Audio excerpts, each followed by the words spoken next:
Satyabama Institute of Science and Technology, Chennai and Sriperumbudur. பிரபல நடிகர் விஜயகுமார் வீடு உள்ளிட்ட 20க்கும் மேற்பட்ட பகுதியில் கைவரிசை. சென்னையை அதிர வைத்த பிரபல கொள்ளையன். 21 ஆண்டுகளாக போலீசுக்கு டிமிக்கி கொடுத்து வந்த கொள்ளையன் போலீசாரிடம் சிக்கியது எப்படி?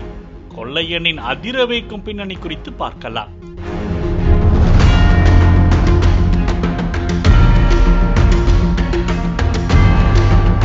மதுராந்தகம், திருமலை, வையாவூர், பட்டுவாரி நகரை சேர்ந்தவர் முனுசாமி.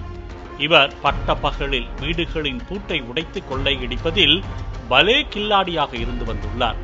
இவர் மீது திருமுல்லைவாயில், ஜே நகர், தலைமைச் செயலக காலனி, ஆவடி, மதுரவாயில் உள்ளிட்ட பல காவல் நிலையங்களில் 20க்கும் மேற்பட்ட கொள்ளை வழக்குகள் நிலுவையில் உள்ளன. இதற்கிடையே கொள்ளையன் முனுசாமி திருமுல்லைவாயிலில் ஒரு திருட்டில் ஈடுபட்ட போது போலீசார் அவரை கைது செய்து சிறையில் அடைத்தனர். அதன் பிறகு ஜாமீனில் வெளிவந்த முனுசாமி மீண்டும் பல்வேறு இடங்களில் தனது கைவரிசையை காட்டியுள்ளார்.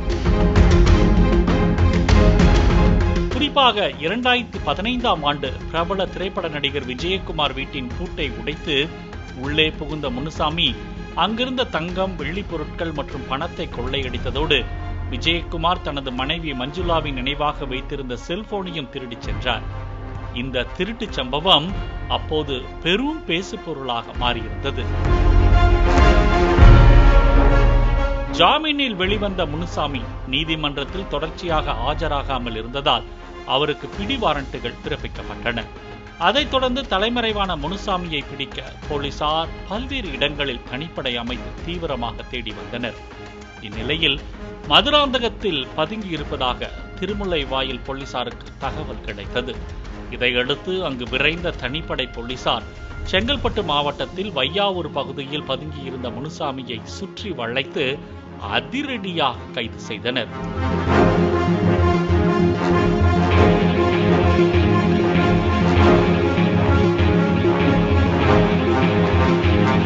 முனுசாமி பல்வேறு திருட்டு வழக்கில் ஈடுபட்டு தலைமறைவாகிய பின்னர் ஆட்டோ ஓட்டி வந்தது தெரிய வந்தது. அதைத் தொடர்ந்து அவரிடம் மேலும் போலீசார் விசாரணை நடத்தி வருகின்றனர். 21 ஆண்டுகளாக போலீசுக்கு டிமிக்கி கொடுத்து தலைமறைவாக இருந்த பிரபல கொள்ளையன் முனுசாமியை போலீசார் அதிரடியாக கைது செய்து சிறையில் அடைத்திருப்பது அப்பகுதியில் பரபரப்பை ஏற்படுத்தியுள்ளது. Satyabama Institute of Science and Technology, Chennai and Sriperumbudur.